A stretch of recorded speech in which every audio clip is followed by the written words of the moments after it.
C'est un plaisir pour moi de vous retrouver pour ce nouveau numéro de la Tribune du Parlement, votre magazine qui traite de l'information parlementaire. Les titres.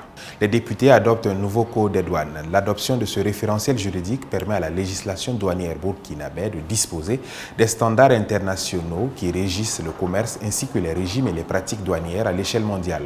La synthèse en début d'édition. La mise en œuvre de la stratégie nationale de développement de l'agroécologie en débat à l'hémicycle. Le sujet abordé à la faveur d'une question orale adressée au gouvernement par le député Yen Diedon Alain que nous recevons dans l'interview express de la semaine. Voilà pour le sommaire. Merci de votre constante fidélité.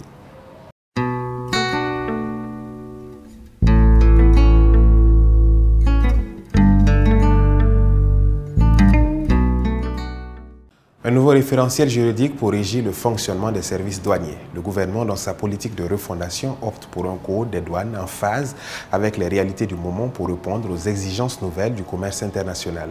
Le texte de loi est passé au Parlement le 24 mars dernier pour examen et adoption. Zoom sur les innovations apportées au secteur douanier avec Anatole Nakoulma, Idrissa Warga et Alizeta Nakanobo Kwanda. Le nouveau code des douanes du Burkina Faso a été adopté par 70 voix pour et une abstention après un examen article par article. Son adoption par l'Assemblée législative de transition marque une révolution pour l'administration des douanes. Dès à présent, celle-ci gagne en performance dans la mobilisation des recettes douanières tout en s'alignant sur la modernisation en cours. L'environnement économique et financier a évolué, notamment avec les questions de lutte contre le blanchiment des capitaux, le financement du terrorisme et la lutte contre la prolifération des armes de destruction massive. Donc, toutes ces innovations ont justifié donc, la nécessité d'aller à un nouveau code des douanes qui prend en compte les nouvelles réalités et qui prend en compte aussi les enjeux du moment. Le débat général a permis une interaction entre les membres du Parlement et l'exécutif sur ce nouveau code.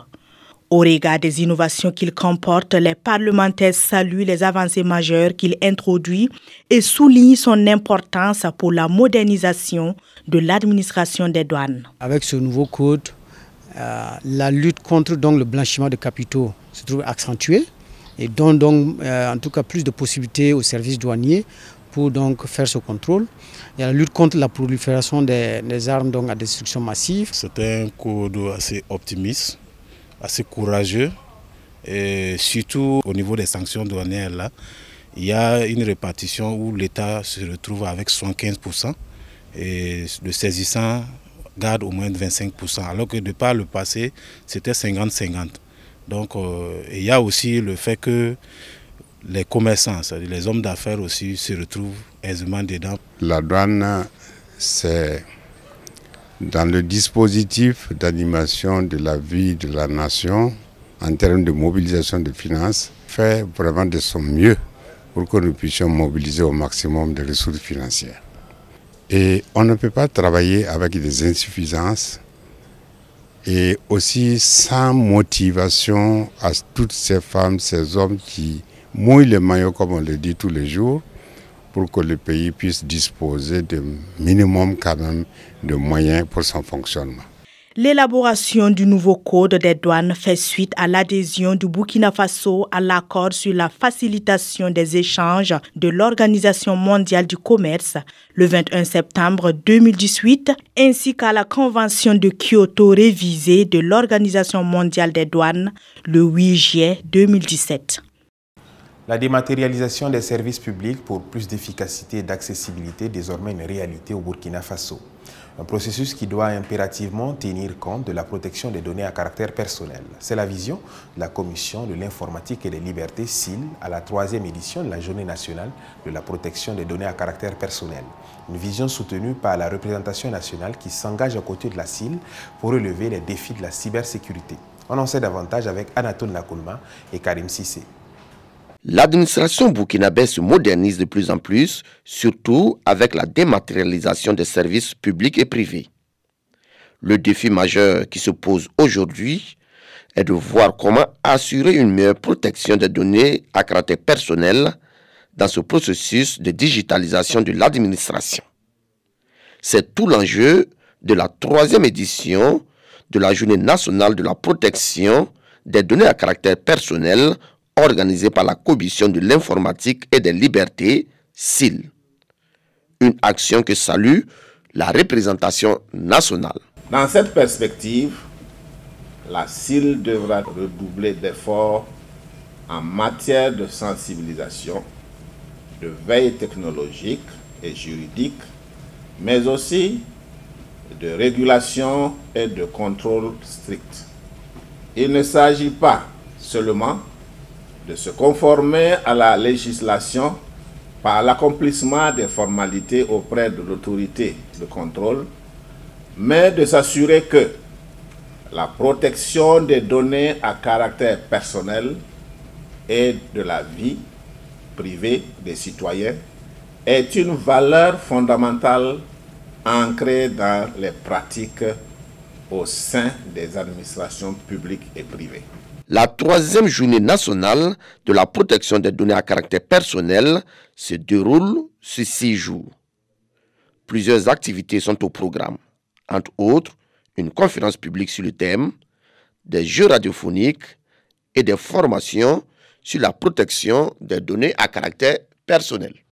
Les écoles protestantes célèbrent 75 ans d'existence au Burkina Faso. À l'occasion de ce jubilé de diamant, l'église évangélique fait une halte pour rendre grâce à Dieu. La cérémonie d'action de grâce a connu la participation d'éminentes personnalités politiques et religieuses, au nombre desquelles le président de l'Assemblée législative de transition. Le docteur Ousmane Bougouma salue la contribution de l'église évangélique à l'éducation au Burkina Faso. C'est au micro d'Anatole Nakoulma et de Karim Sissé. Nous sommes venus surtout saluer le travail remarquable des acteurs de l'éducation, de l'enseignement protestant. 75 ans durant, ils ont formé des cadres qui œuvrent aujourd'hui dans l'administration publique burkinabé, qui œuvrent dans le secteur public et privé. C'est dire leur contribution substantielle à la formation au Burkina Faso. Il a été posé une pierre pour construire un centre de formation technique, ce qui veut dire que l'Église protestante va en droite ligne de la vision de son Excellence le capitaine Ibrahim Traoré par rapport à la formation technique et professionnelle.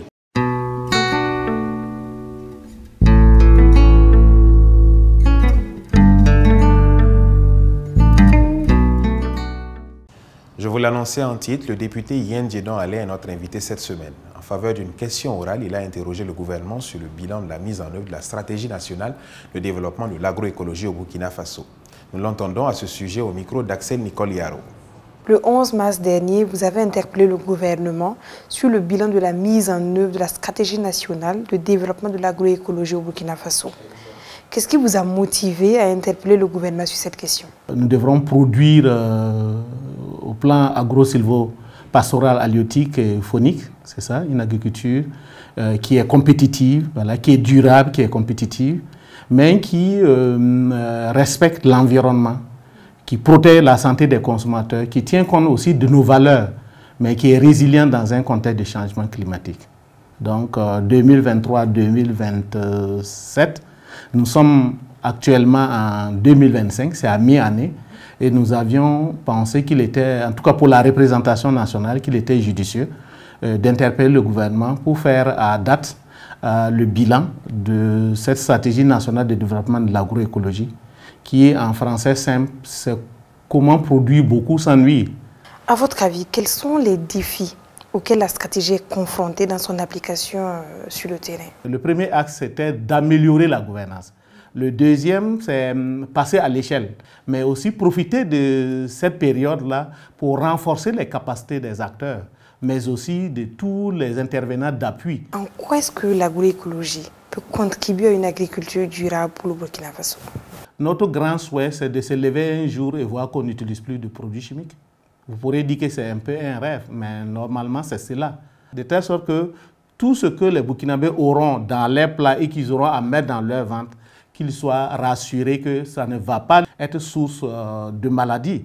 Est-ce que les réponses apportées par le gouvernement ont répondu à vos attentes? Nous, en interpellant le gouvernement et les éléments de réponse que le gouvernement a amenés, on s'est retrouvés parce que le gouvernement a emprunté le chemin de la franchise. Être sensible à la préoccupation que rencontrent nos concitoyens quant aux produits, tout ce que nous produisons avec beaucoup de produits chimiques, donc qui ont potentiellement des effets dangereux, aussi bien pour notre santé, la santé des animaux, la santé de l'environnement. Nous étions très intéressés d'avoir le retour de quelques évaluations qui ont été faites donc, par des chercheurs burkinabés. Les résultats sont disponibles.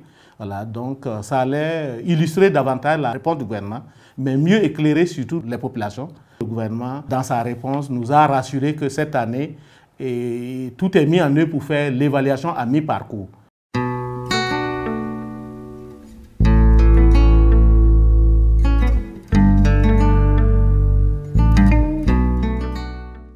L'une des missions régaliennes du Parlement est de consentir l'impôt, une expression couramment utilisée dans nos institutions. De quoi s'agit-il exactement? Élément de réponse avec Honora Bationo du service des relations publiques de l'ALT. Tous les citoyens ont le droit de constater par eux-mêmes ou par leurs représentants, que sont les députés, la nécessité de la contribution publique pour faire face aux charges de l'État. Et pour éviter que cela se fasse par le seul vouloir de celui qui veut imposer, à savoir le gouvernement ou les collectivités, avec peut-être des dérives qui peuvent en découler, un principe du consentement de l'impôt a été arrêté. Ce principe tire son fondement de la Déclaration universelle des droits de l'homme qui met le citoyen au devant de toute action. C'est ce même principe que suit le gouvernement chaque fois qu'il estime nécessaire d'élever une taxe supplémentaire en venant devant les députés pour avoir leur approbation. Cette manière de faire appelle deux observations. Sur le plan politique, les citoyens consentent à l'impôt par l'intermédiaire de leurs représentants. C'est le Parlement, agissant au nom du peuple, qui autorise le gouvernement à lever l'impôt. Sur le plan juridique, cela se traduit par le principe de l'égalité fiscale, c'est-à-dire qu'il n'y a pas d'impôt sans la loi. Ainsi, chaque année, à travers la loi de finances initiale, votée par les députés, on peut inclure les nouvelles taxes qui ont été acceptées par les députés eux-mêmes. Le don de soi est un acte de liberté. C'est choisir de se donner aux autres, de se mettre au service de l'humanité, de contribuer à un monde meilleur. Cette citation de Nelson Mandela pour magnifier nos combattants qui chaque jour se battent inlassablement pour amener la paix au Faso. Merci à vous, nos héros du quotidien. C'est tout pour cette émission. Merci de l'avoir suivi. À très bientôt pour de nouvelles informations parlementaires.